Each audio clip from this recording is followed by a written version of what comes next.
গোলাঘাট খুমটাই আদৰ্শ বিদ্যালয়ত মেট্ৰিক পৰীক্ষাত উজ্বলিল দেৱজিৎ ঘাটোৱাৰ পিতা ৰমেশ ঘাটোৱাৰ মাতৃ ৰিন্তুমণি ঘাটোৱাৰৰ পুত্ৰ ৫টা বিষয়ত লেটাৰলৈ উজ্বলিল সমগ্ৰ বাদুলিপাৰা অঞ্চলত আনন্দৰ জোৱাৰ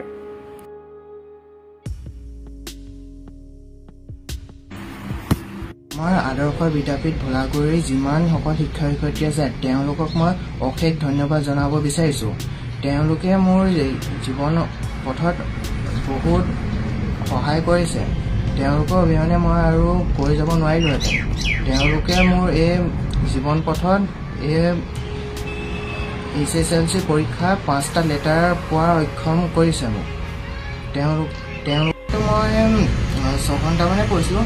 তাৰপাছত যেতিয়া মই অকণমান বুজি পাবলৈ হ'লোঁ তেতিয়া মই 12 ঘণ্টা। একমাত্ৰ ল'ৰা হিচাপে আমি তাক বহুত আশা কৰিছিলোঁ।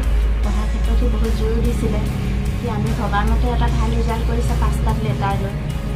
আগলৈও যাতে ইয়াতকৈ ভাল ৰিজাল্ট কৰে, ভালকৈ পঢ়ে, আমাৰ সেয়াই আশা তাৰ ওপৰত। এতিয়া কিমান ঘণ্টাকৈ পঢ়িছিলে? সি 10ৰ পৰা 12 ঘণ্টালৈকে পঢ়িছিলে। বহুত বহুত ধন্যবাদ থাকে। তেওঁলোকে মানে এটা ষ্টুডেণ্ট বুলি নহয়, তেওঁলোকৰ নিজৰ ল'ৰা ছোৱালী হিচাপে তেওঁলোকক গাইড দিছিল পঢ়াৰ ক্ষেত্ৰত। যেনেকৈ হওক স্কুলত পঢ়া সময়খনৰ বাদেও তেওঁলোকে ঘৰত থকা সময়তো ফোন কৰি বা আহি পেলাই খবৰ লৈছিল, উৎসাহ দিছিল সিহঁতক মানে পঢ়াৰ ক্ষেত্ৰত। পৰীক্ষাৰ সময়ত বহুত মানে তেওঁলোকৰ বহুত গুৰুত্বপূৰ্ণ অৱদান আছে এই ক্ষেত্ৰত। মানে তেওঁলোকক বহুত বহুত ধন্যবাদ জনাইছোঁ। বৰ্তমান ইমান ভবা নাই আৰু তথাপিও ভাবিছোঁ পৰাপক্ষত যদি হয় ভালকৈ মানে আদৰ্শতে আৰু 2টা বছৰ পঢ়াম বুলি ভাবিছোঁ। কাৰণ তেওঁলোকৰ বহুত অৱদান আছে, তেওঁলোকে বহুত জোৰ দিয়ে পঢ়াৰ ক্ষেত্ৰত, তেওঁলোকক বহুত নিজৰ ল'ৰা ছোৱালী হিচাপে চায়।